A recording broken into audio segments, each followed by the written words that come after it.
Hello, my name is Jordan Mott.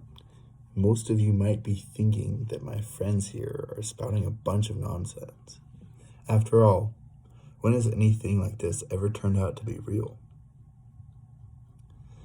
The year is 1964. The Cold War is in full swing, and the Western nations are trying to prevent the rising tide of communism from taking over the world.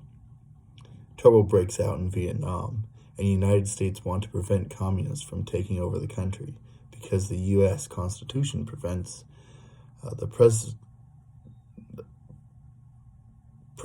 president from just declaring war. And in order to declare war, there has to be congressional approval. But war looks bad to the public eye, so Congress doesn't want to just declare war. They need a legitimate excuse to escalate the violence that is going on. And boom, it happens. The Gulf of Tonkin incident. In an excerpt from the book American Reckoning, Lyndon B. Johnson says, "Aggression by terror against peaceful villages of South Vietnam has now been joined by open aggression on the high seas against the United States of America." On August 2nd, and again on August 4th, Johnson claimed North Vietnamese patrol boats had fired torpedoes at 2 U.S. destroyers, the Maddox and the Turner Joy, in the Gulf of Tonkin. "It is my duty," the president said, "to take action in reply." And at this time, 64 American fighter bombers were already beginning their retaliatory mission against North Vietnam.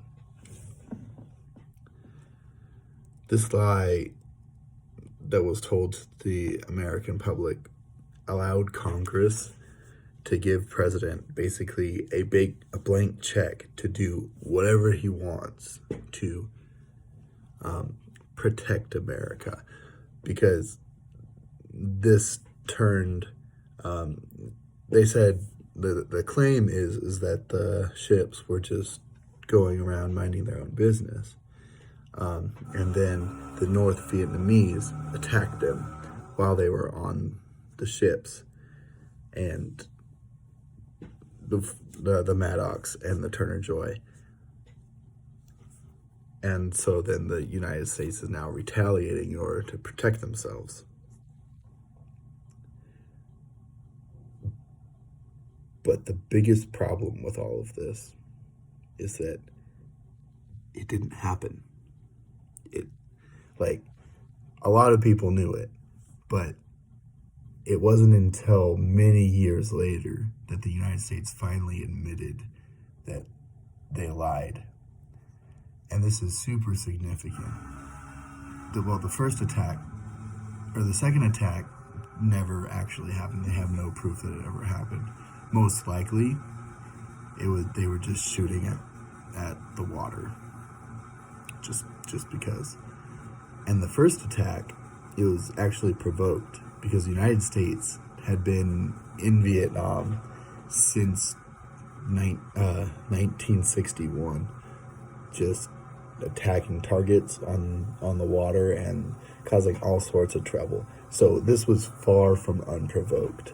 The United States has been conducting unconstitutional acts for years before this, 3 years before this. And so this is retaliation on from the North Vietnamese. And then the United States finally admitted to this. And this is significant because this incident is what set off the Vietnam War. This is what gave Lyndon B. Johnson the ability to invade Vietnam. And that's why all those people died, is because the United States government lied. Now, conspiracy theories, you may think, oh, that's just a bunch of hooey, but just remember, sometimes it's true.